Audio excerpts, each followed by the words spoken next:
Welcome everybody to Spotlight 814. I am your host, Ryan Dolly, and I am in the studio with our co-host, Brenna Thummler. Hello, that's me. Brenna! Hi! Hi, how are you today? I'm doing so excellent. So excellent. Are you also so excellent? Like the most excellent. Yay. Most excellent. Most excellent. So what are we going to be talking about today, Brenna? We're going to be talking about some auditions, past and future. We're going to be talking about Shakespeare a little bit. Oh, a little bit. What auditions though? We got SpongeBob. We got the Pizza Bomber play. Yeah, you heard me. The Pizza Bomber play. Pizza Bomber. We have Rent audition results, and then we're gonna dive into your Billy Bob Shakespeare. What? While I take a little nap. And yeah, I'll probably also be taking a nap while I'm talking about Shakespeare. Good for you. And then we're going to talk a little bit about what's going on in the 814. We have some new things for you today, some new upcoming shows. Yeah. So stay tuned. Stick around for that. Right now we're going to start you off with the auditions. And what do we have going on at the Erie Playhouse this week? One of my all-time favorite musicals is going to be showing this summer, and that is SpongeBob the Musical. It's so good. It is such a good show. Yeah, I really wish I was auditioning for this. I saw it on its first run in New York on Broadway. Yeah. And I went with my mom, and she hates SpongeBob, the show, but she loved this musical. I don't know how you could hate SpongeBob in any capacity. I do. I don't hate it, but I understand people who are not fans. Not me. So auditions for the Erie Playhouse production of SpongeBob the Musical will be held on May 28th.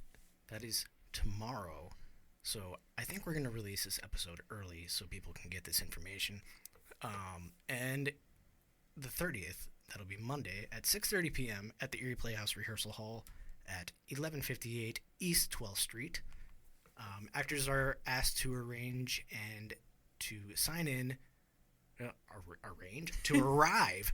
I can't talk today or read. Actors are asked to arrive and to sign in within the first hour. You got there. Hour. The first, oh God, okay. Within the first hour of the audition start time, all roles are available. Erie Playhouse practices color-conscious casting. All ethnicities and newcomers are especially welcome. Crew and other volunteers are also needed for these events. Perusal scripts are available after May 1st, 2023 in the box office. So that's like now. Is that something the Academy does? Did they do perusal scripts? I don't know. I don't know if the Academy does. They should. I mean, it's a refundable $10 deposit if you want to read the script before you audition. Mm-hmm. I get it. That makes total sense. If you have any questions, you can contact Richard D. at erieplayhouse.org. That's Richard Davis. SpongeBob the Musical is based on the series SpongeBob. Which, come on. You gotta know the series, right? You gotta know that. Richard Davis is the director. Assistant director is Jackie Duggan. Assistant choreographer is Jenna Baker. Musical director is Patrick Rose. Show dates are July 28th, 29th, August 4th through the 6th, and 10th through the 13th, with a possible fourth week, August 18th to the 20th. Please, if you're listening and you're part of this show, please add a fourth week, because then I'll be here to see it. There you go.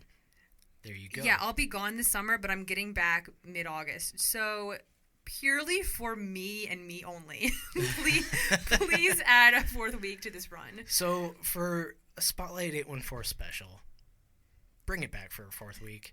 Yeah. We're promoting this for you guys. We are. Because you definitely couldn't do that without our help, obviously.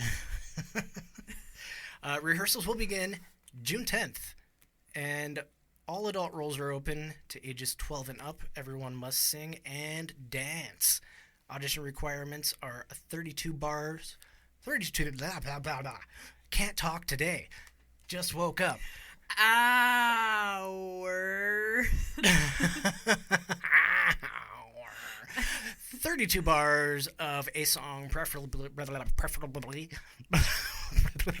That's actually more impressive to say it that way. I don't know how you're saying it like that. Preferably with piano sheet music and accompaniment. An accompanist will be provided. A karaoke CD is acceptable, but not preferred. He's reading this right off of a computer. I am having a stroke right now, I think. It's the jaundice.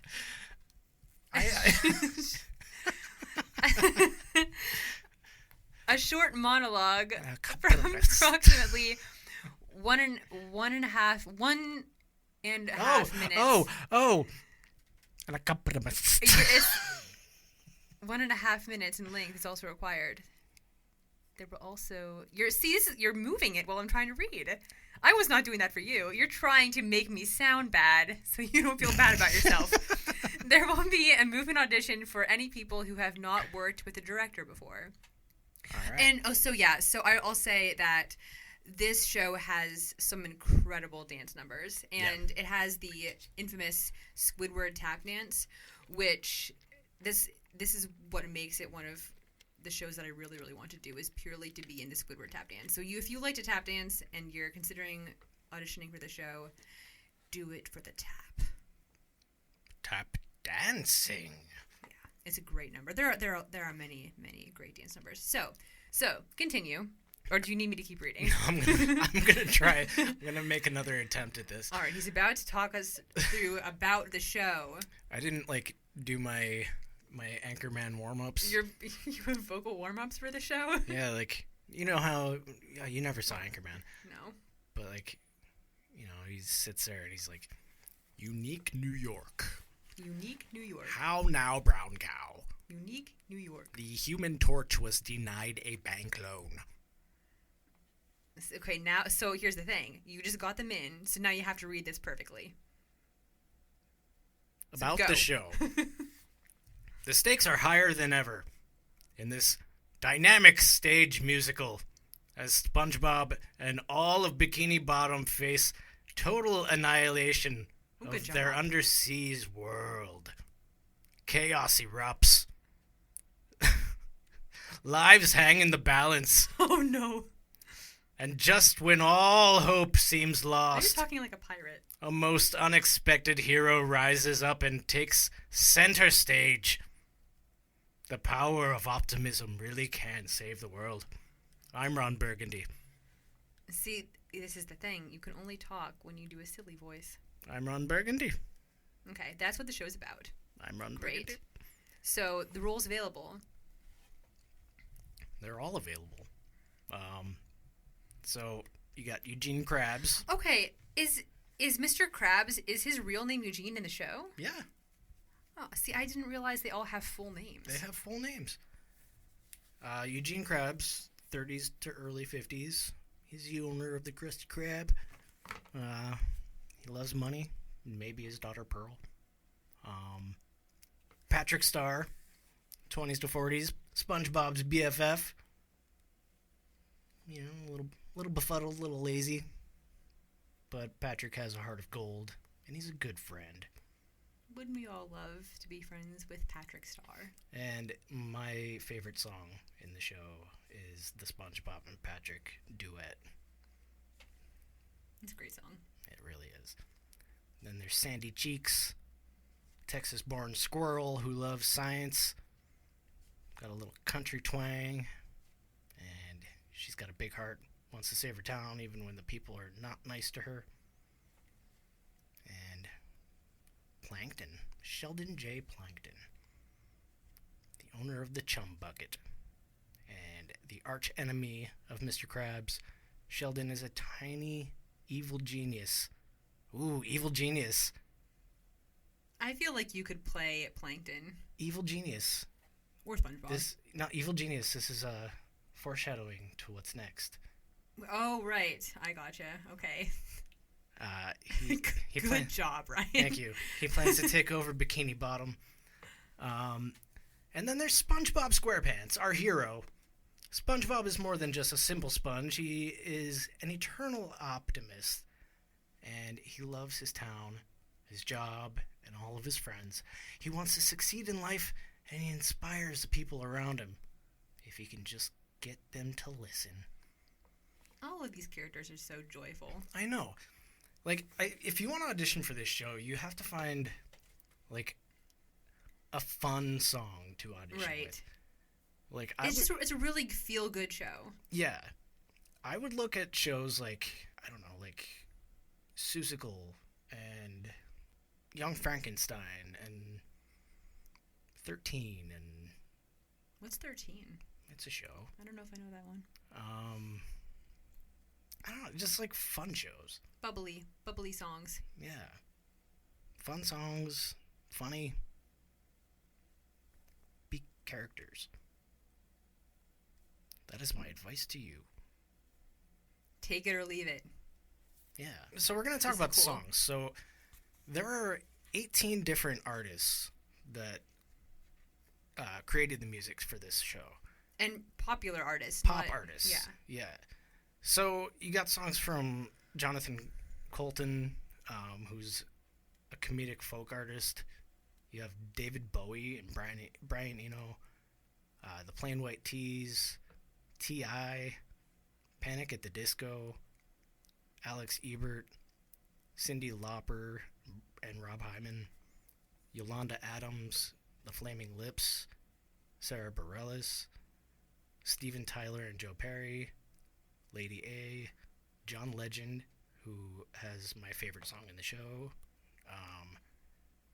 They Might Be Giants, Andy Paley and Tom Kenny, who happens to be the original voice of SpongeBob, and let's see, yeah, that's it. And I was talking to Ryan about this earlier, and how I think it's so cool how it adds to such a diverse set list. Like, when you have so many different artists contributing, there are so many different styles of music that are part of the show, and I think that makes the show that much more interesting. Yeah, and Tom Kitt, who worked on Next to Normal and so many other shows, he took those songs and orchestrated them for the stage, which is awesome. Not easy to do. So I wonder how that worked. Like, I wonder who sort of set this up. Like, did he ask Sarah Bareilles, like, you're going to write the song that so-and-so sings? I mean, I'm sure they were assigned a certain part, but I don't know how much say the artist has in, what the song is about, or it's just hard to know how that all works, because the story's already been written, right? So yeah, I'm not really sure. But I mean, the songs are all great. They work perfectly for the show, and it's fun. It's a fun show, and I really encourage all of you to go out and audition for the show. It'll be a good time, and I will be jealous of you. Me too. So yeah, all that information on the auditions is on the Playhouse website. That's right. So check that out. We have our next audition coming up, and that'll be, let's see, it's June 5th. That's Monday as well, and it's Monday and Tuesday. Callbacks on Wednesday, and this is for, get ready, Devoted Surrender, the Pizza Bomber play. Evil Genius. If you don't know what the Pizza Bomber story is, and you have not watched Evil Genius on Netflix, you should do yourself a favor and go watch that. David Durst is going to be directing this. I believe he also wrote the show. The auditions are going to be held at the Station Dinner Theater. It's 4940 Peach Street on Monday and Tuesday. But this isn't a Station Dinner Theater show, right? It is not. It will be performed at Granite Ridge Complex in Northeast. And the performances will be in August. So August 11th through the 27th. Oh, I can go see it. Yes. We're going to have to do that. Yeah, so all you have to do is prepare a dramatic monologue of your choice and go in an audition. I've never actually had to prepare a monologue before. Where can people find those? You can find them online. You can go down to the library and find those audition books, like monologue books. Oh, okay. Find them in a play that you like. Mm-hmm. But yeah, I mean, you can find them everywhere. Just search for audition monologues online. Gotcha. Thank you, Mr. Monologue. You Continue. can find them. You can find them. They're all there. So, if you don't know what the Pizza Bomber story is, It's local. It's very local. I'm going to give you a little rundown here. All right. I know Brenna doesn't know anything about it. I just know the couple fun facts you've told me. Couple little fun facts. So, on August 28th, 2003, Brian Wells was working as a pizza delivery man when he walked into a PNC bank in Erie, PA at about 2:20 p.m. He handed a bank teller a note demanding $250,000. Now, authorities say he was holding a loaded homemade shotgun that looked like a walking cane. I thought you were going to say a homemade pizza. A homemade pizza. Wrong.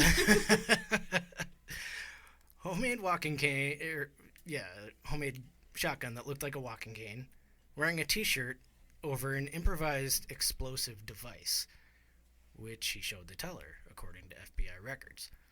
Now, about 12 minutes later, Wells left the bank with nearly $9,000 and headed to the McDonald's next door, where he retrieved another note from under a rock. Shortly after, authorities confronted him in the parking lot of a nearby Eyeglasses World store. State troopers found Wells inside a parked vehicle and handcuffed him. Authorities said Wells then admitted to being the PNC Bank robber. He claimed to have been attacked by a group of black men who then said tied the bomb to his body, court documents show. So that's how it started. Now, state troopers kept a safe distance as Wells repeatedly warned them that the bomb would blow. He said, "I don't have a lot of time." According to the video, he said, "I'm not lying, it's going to go off." The device began to make beeping noises about 20 minutes after Wells was handcuffed, and it beeped for about 10 seconds before it detonated, killing Wells and stunning audiences that had gathered to watch the bizarre situation unfold on live television. This thing blew up on live television. Oh my gosh. Yeah. Like all over the U.S. I am interested. I don't know if interested's the right word here. It's hard to choose a word. But to see that put on stage, a detonation? Yeah, it'll be... I'm curious to see how it works. But in Wells' car, investigators found pages of detailed instructions on how to find the key and combination codes that would disarm and remove the bomb. There were scavenger hunt notes, basically, that contained language like "we" and "us," implying that there were, like, multiple conspirators involved. Okay. So a bunch of leads came up for potential suspects, and it brought them to a local man named William Rothstein. And he ended up tipping off state police to a frozen body in his garage.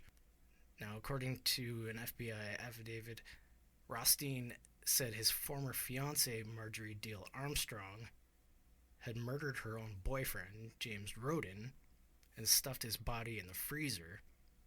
Shortly after authorities arrested Deal Armstrong, who later implicated herself and Rothstein in the collar bomb crime. So after Dale Armstrong was separately convicted for fatally shooting Roden, a fellow inmate told authorities that Dale Armstrong had confessed to killing Roden because he threatened to expose the collar bomb plot to authorities. So there was this whole, web of chain of events. Yeah. The inmate also told authorities that Dale Armstrong told her that Rothstein helped build the bomb, and the motive was financial, according to the FBI affidavit. Another suspect, Kenneth Barnes, a longtime friend of Dale Armstrong, told authorities that Dale Armstrong solicited him to kill Roden, and also Dale Armstrong's father, because he was giving away money that she believed was her inheritance to charities and friends. This is the cool thing about local theater, is that you can kind of just take some wacky local story and people are going to want to see something like that because it is their hometown or where they currently live. I'm really curious to see how this is going to translate to the stage. Right. Because, so much of it is just the news, right? So it's like, besides the actual bombing location and then the frozen body in the garage. Yeah. And those are the kind of the two actions they're highlighting, right? Well, and then there's also the search that they had Brian Wells doing for the key. Yeah, it's going to be really interesting. I'm not really sure what the story is going to be here, what the main focus of the story. But all the roles are open for this too, right? All roles are open. They are looking for a large cast, older and younger. So if jolly, optimistic musicals are not your thing, maybe you're more interested in a murder play. Murder play. Murder house. Murder house, murder play. That's fun. I dig it. I want to see it. I'm looking forward to seeing that. If you guys have any questions about that, you can reach out to David Durst, and you can email him directly at dvd_durst@yahoo.com. That is dvd_durst@yahoo.com. And that's David Durst. He will be directing, and if you'd like to prepare a reading from the actual script, you can actually send him an email, and he will send you a scene or a few scenes. Oh, that's nice. So, yeah. It's less intimidating. Yeah.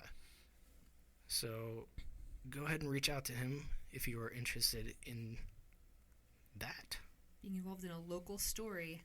Yeah, and this is the premiere of this show.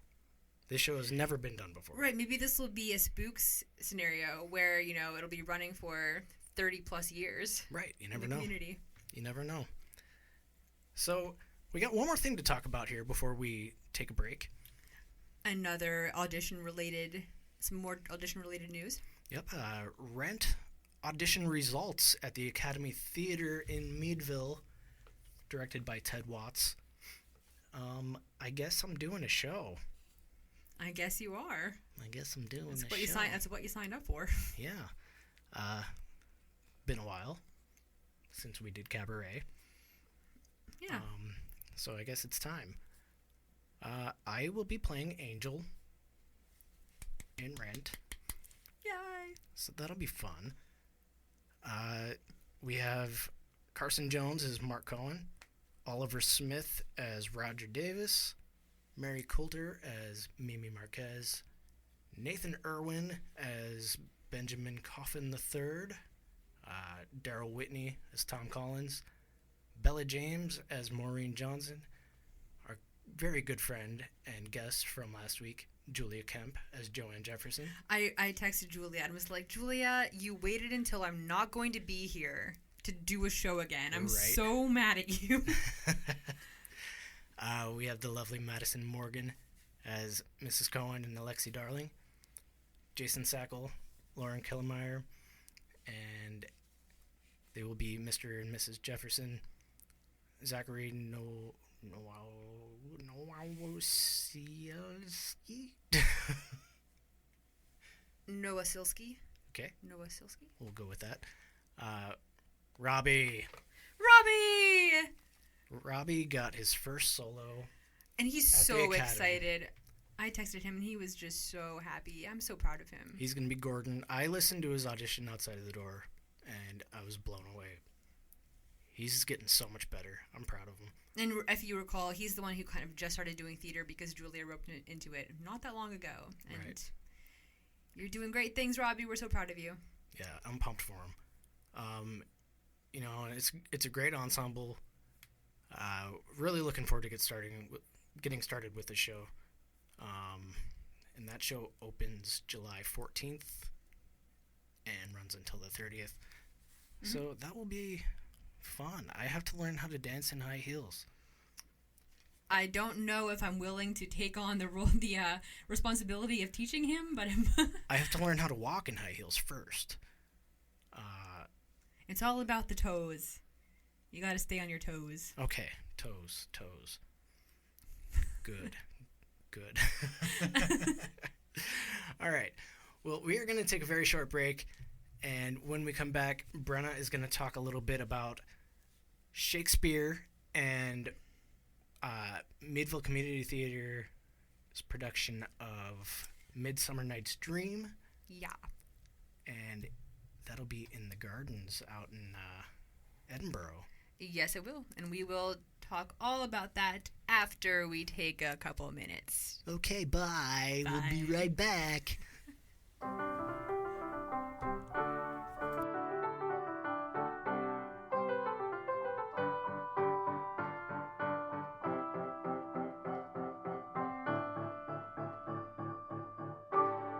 We are back. Hello. Hello. Good day. Yeah. Good day to you. Good day to you, sir. Brenna. Yeah? Brenna Thummler. That's me. That's you. What do we got here? What you got? Some Billy Bob Shakespeare, I huh? do have some Billy Bob Shakespeare. So, as we've mentioned before, the MCT, Meadville Community Theater, is going to be doing Midsummer Night's Dream very soon, June 2nd through 4th, at the Goodell Gardens in Edinboro. So, I kind of wanted to talk a little bit about Shakespearean theater. I've been reading Shakespeare.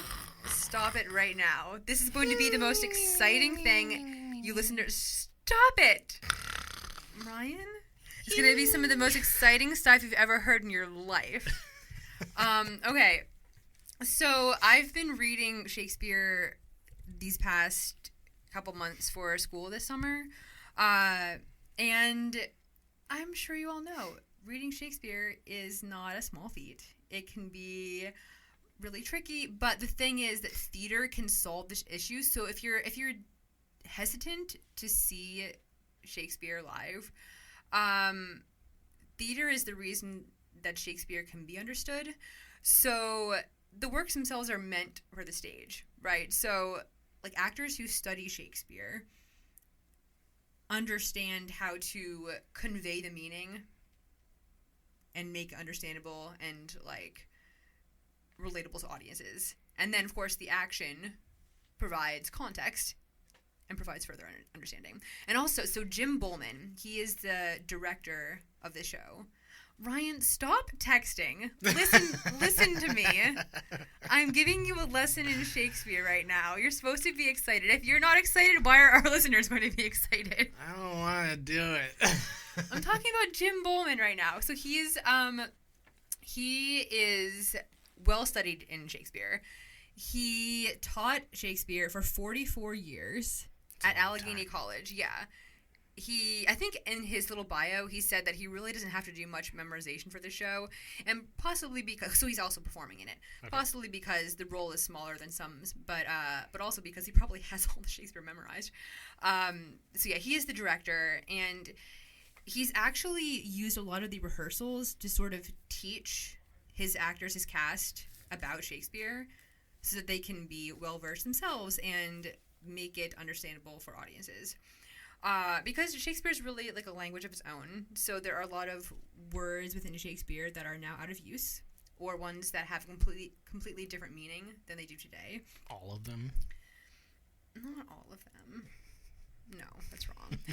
The sentence structure is also, it shifts.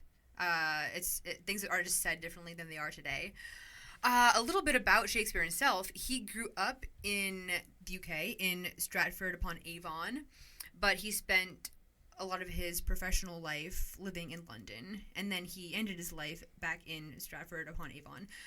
So, a lot of his plays deal with sort of the contrast between city and country life, Midsummer's Night Dream included, and it really reflects on the fact that he did spend half of his life, in the country and half of it in the city. And London during the time was a growing city. And so, economically, politically, there were a lot of changes. And, of course, it was where the aristocracy lived and the wealthy people lived in the city. And so that factors a lot into, the economical and political turmoil that happens in his books, contrasted with the simplicity of the country life. And actually, the country is sort of often seen as a refuge in his work. So in Midsummer Night's Dream, it's like the young lovers basically flee society because their parents are trying to arrange their marriage, and they escape to this fairyland outside of the city to escape that. So yeah, like the country is sort of often seen as this safe space to be.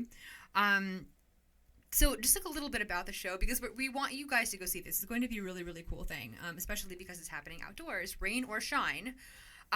In Midsummer Night's Dream, there are these 3 sort of overlapping stories. So you have, like I mentioned, the young lovers who are running away because of the attempted arranged marriages from the parents. And they escape to the fairyland, where we have the king and queen of the fairies, Oberon and Titiana, who are played by our friends Lee Scantinero and Autumn Vogel, who are big names in the theater industry in Meadville. And then, of course, Robin Goodfellow, also known as Puck, who's being played by BJ. BJ Armstead. Yeah. We love her. Yeah. And she's sort of the troublemaker and the one who causes all the problems in the play, because of the king and queen of the fairies, this little marriage spat they have. The Oberon, he sends Puck to cause all these problems and try to potion put people under a spell, and Puck messes that up and causes all these dilemmas. I can't see BJ being a troublemaker. Oh, I can. I think she'll play a great. She's got spunk. She's a spunky lady. I can totally see her causing problems. She's just so sweet. She is sweet, but sweet people can be spunky too. And then, of course, we have the Athenian working men, and they kind of provide the comic relief of the play because they're simple-minded people, and they're trying to put on a play to perform for the Duke and Queen of Athens' wedding, which is coming up. So they've never, I don't think they've ever done a show before, and they're trying to create a play, and it's not going well. So you have those like 3 overlapping storylines within the show, and it's really funny. Like, people get in their minds that Shakespeare is just like a boring drama or boring tragedy. This show is funny, and I think the fact that it's being performed outside in a garden in that similar sort of like fairyland escape, I think it's going to be really cool to see. Yeah. It'll also be interesting because you don't have wings. It's just in this open area. Right. So the entrance is kind of, I think it's going to feel rather immersive. I've seen Shakespeare in the Park before. I never have. Like, Gannon does it every year. Yeah, it's cool. It's an interesting experience, and I'm looking forward to seeing what they do with it out there.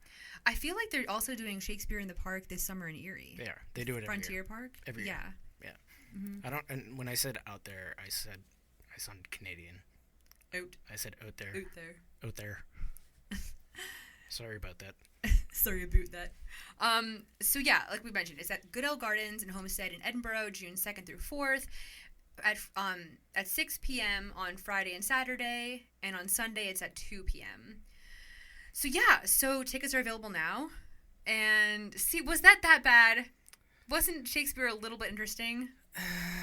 I tried not to. I tried. Stop sighing at me. I tried to make Shakespeare as interesting I could for people like Ryan.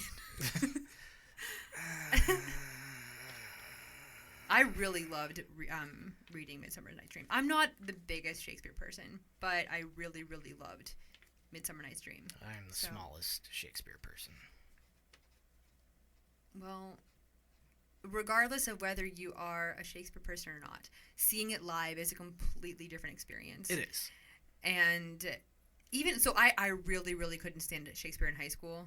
I dreaded reading, because we had to read a different Shakespeare every year. It's like, can you please, like, let us read different authors? Can we not?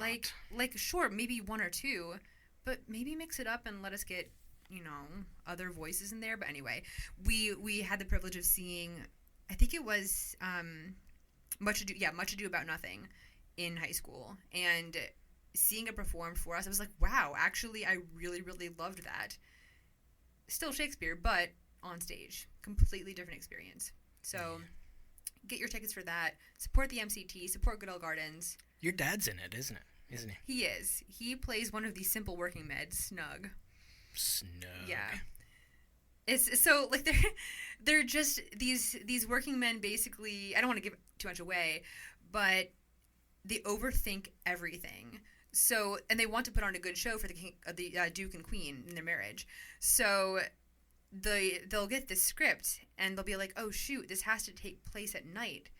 How are we going to make people know that it's at night? And they're freaking out because it's like, will the moon be out? Like they don't understand that it's make believe. They have, like, everything has to be so logical and spelled out for everybody. So it's you have to see it to understand, but it's hilarious. Did your mom get his costume in the dumpster? No, she didn't. I think my dad made the bottom costume. Bottom has to turn into a donkey. Okay, yeah. So he made the donkey head. Okay. Like the snout and the ears. Nice. I've seen my dad's costume because he has to play a lion in the play that they're performing. And like the play that the working men in the show are performing. Right. And so I've seen his quote-unquote lion costume. It's, again, there's a lot of comedy through the costumes and the action that you have to see to believe. So. Yeah. Awesome. Well, I look forward to seeing that. We're going next week, right? Is that next week? Yeah. Yeah, next weekend. June 2nd through 4th. All right. What night are we going? Ideally Friday. All right. We'll get that soon. We'll get it straightened out soon. So yeah, so we will see you there, MCT, and we'll be talking about your show more in depth, and maybe even some more Shakespeare lessons. How fun! All right. So on top of that show, we have some more. Oh, do we have something else to say? No. But if we're gonna do what's next, we're gonna go live on Facebook. Actually, can I say one more thing? Yeah. I just found out about a show that's in previews right now in New York. Oh, dude, tell. And I'm very, very excited for this as a 90s kid. It's called Once Upon a One More Time. And it's using the music of Britney Spears. I did see this, yes. I am so excited. I read a little bit about it. So basically it's like storybook characters, storybook women specifically, gathering over a book club. And the book is Grimm's Fairy Tale, and they think that's sort of the only basis they have to live their lives by. Mm-hmm. But then somebody drops the feminine mystique in their laps, and they realize, oh, these fairy tales can go in a completely different direction. And so the show proceeds. And I am so excited for this. I know it's in previews right now at the, what was it? It started with an M. Is it the Marquis Theater? Is that a theater in New York? Yeah. I think it might be the Marquis Theater in New York. And it's going to be running definitely now, through June, maybe into July. I'm not entirely sure. But But yeah, so if you're in New York and you want to see Britney Spears music live on stage, I think it's going to be a really cool show. And she's working on that with them. Oh, yeah? Oh, yeah. Oh, that's so cool. Yeah. So that is exciting news. I love a good upended fairy tale. Yeah. And I think it's awesome that she's working on it with them. I'm very excited about that. We are about to go live on our Facebook. This is going to be our weekly live action routine where we go live and say what's on 814. Upcoming shows. It's our upcoming shows segment. So here we go. We are live on Facebook. What's on 814? Hello, friends. Hello. Welcome to Spotlight 814. What's on 814, Brenna? So I'm going to tell you all of the shows that are coming up in the 814 area, starting with Savannah Sipping Society, which is going to be at the Station Dinner Theater June 3rd, 4th, 10th, 11th, and 17th. Don't forget, Heather's is back on. Oh, yeah. Yeah, that's tonight. happening. Yes, right, this weekend. I keep forgetting that this is now, like, live. So, yeah. You still have a chance to see Heather's 3 times. That's right. Tonight and tomorrow at 7:30, and Sunday at 2. Yeah. So, definitely don't miss your chance to see that. So, starting on June 9th, Kingdom Come is going to be showing at Drama Shop through the 25th, as is Jersey Boys at Erie Playhouse, June 9th through 25th. So, is it 2 weekends or 3? June 9th. 3? Yeah. Yeah. 3 weekends to see those shows. And then Crocodile Fever is playing at PACA, June 16th through July 1st, and wrapping it up with Rent, July 14th through the 30th at the Academy Theater. That's right. That's what's on. Also, I just kind of found out a little bit about Footlights Theater Performing Arts Center. I knew they did classes there for students, but they do a lot of theater and dance shows too, which is pretty cool. They just had the 80s I saw that, performance. I think it was mostly dance, from what I could tell. But they do have some performing arts workshops coming up this summer, so if kids are interested in getting involved in learning about the performing arts, both August 1st and 2nd, there are going to be 3 different workshops for different age groups. So you have the Princess and Pirate Performing Arts Workshop, Wizarding Performing Arts Workshop, and Intro to Musical Theater Performing Arts Workshop. So if your kids are interested in getting involved, there's that option in Erie, Pennsylvania. So sweet. All right, and that is what's on 814. We will be back next week with probably the same exact shows. Yep. Minus Heather's. So yeah, make sure you see that while you still can. And the next show you'll be able to see is the Savannah Sipping Society. So. Yeah, and we might be back with a guest next week. Oh, also, what day is this? May 27th. You also still have 30 days, April, 31 days in May. You have 4 more chances to watch the Drama Shop's One Act Festival. Oh, yeah. Online. So if you go to dramashop.org, you can get your digital access pass to watch, for 4 more days only, the locally written plays, 30-minute plays, as part of the One Act Festival. One of them by her. Yeah. So okay. Go watch that. Cool. All right, everybody. That is going to wrap things up here on Spotlight 814. Great job, us. We've done it again. We have done it again. That was something, huh? Yeah, so, I mean, like, a lot of times, you know, that we just won't have shows to go see, right? Because there was nothing other than Heather's. We'd already talked about that. Yeah, nothing in Erie this week. Nothing going on. So, we'll do our best to just sort of update you with upcoming things and dive deep into what you can look out for, which we hope you gain something from that today. Yeah, you know, and we got the Shakespeare stuff. The pizza bomber, you know. Ryan stayed awake. Me trying to say words. That's a thing that you'll get every week. Look, okay. Don't even try to make here. excuses for yourself. I have Parkinson's, and it makes speaking difficult sometimes. It really does. Okay. And I'm blah, blah, blah, blah, blah. It keeps things interesting. It makes you think harder. What is Brian trying to say today? It makes me unique.